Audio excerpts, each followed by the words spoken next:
When you like vintage watches in a brand new form with modern components but vibes from the past, then the Alpina Heritage Line is for you. Again and again they put out great watches that are all worth a closer look. The latest, coming this October, is the Heritage Automatic. This Alpina comes with a case diameter of 38mm, a length lug to lug not yet stated but probably 46, height is 10.15 and the lug width 19mm. Then we have a sapphire crystal with anti-reflective coating, a regular crown and therefore a water resistance of 30 meters. Movement is the AL520, which is basically the Sellita SW201, so good industrial standard that offers a power reserve of 38 hours. Calf leather strap, 2 variants, and the price is indicated with 1,695 euros or 1,795 US dollars. So let's begin with the design concept, which combines elements from the 20s, 30s, 40s. And what looks elegant today was back then rather a tool watch, at least the first variant here. Therefore, a good legibility with large numerals printed, so relatively simple but robust, massive hands and a minute track for precise indications.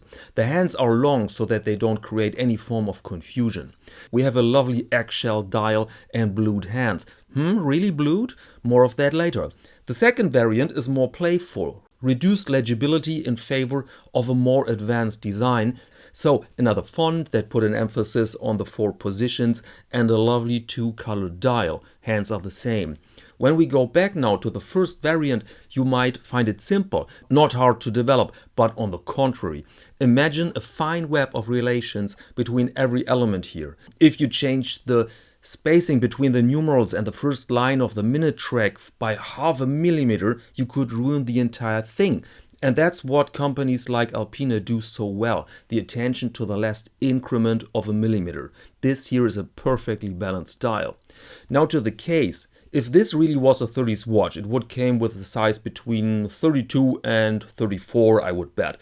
This actual model though is inspired by a vintage watch with only 26mm in size.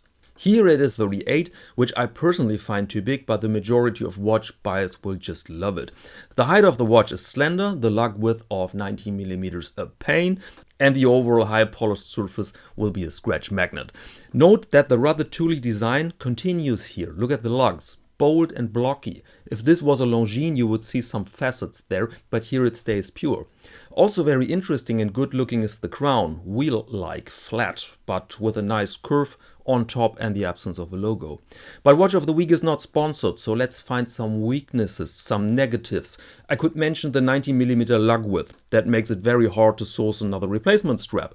But it's very likely that they've chosen that lug width to create a certain proportion between watch head and strap. So I will not see that as a minus. But what's with the hands?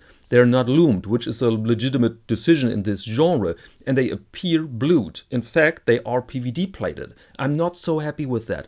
PVD plated golden watches often look great, but on hands that method can create an artificial look. I say can. So if you want to buy that watch, this should be a point on your personal checklist. You should check if you like the look of the hands. Perfectly possible that they've managed to imitate thermal blued surfaces in a satisfying way.